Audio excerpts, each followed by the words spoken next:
বাসন মাজা হলো? তাড়াতাড়ি এই বাসনগুলো মেজি এই কাপড়গুলো শুধু কেচে দাও। মামা, এই তো আমার ড্রেসগুলো শুধু কেচে দিতে বললো। হ্যাঁ হ্যাঁ, আমি তো মানুষ না রোবট। পাড়ার লোকের জামা কাপড় থাকলেও এনে দাও, সেগুলোও কেচে দেবো। এই কথাটা তো খারাপ বলুনি। এই বুড়ি আই, আমাদের কাপড় কাচা হয়ে গেছে। এ দেখো, এদের কাপড়গুলো শুধু কেচে দাও।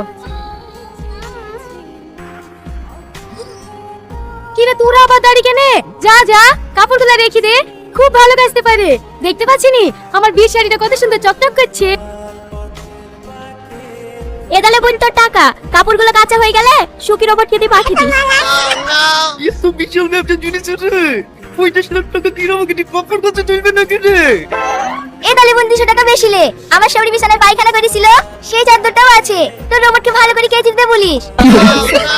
ও মা গো! তোমার ছেলে এমন রোবট হয়েছে, যেটা পয়সা লেগে তোমার ছেলেকে তুমি কাজ করে নিয়েছে।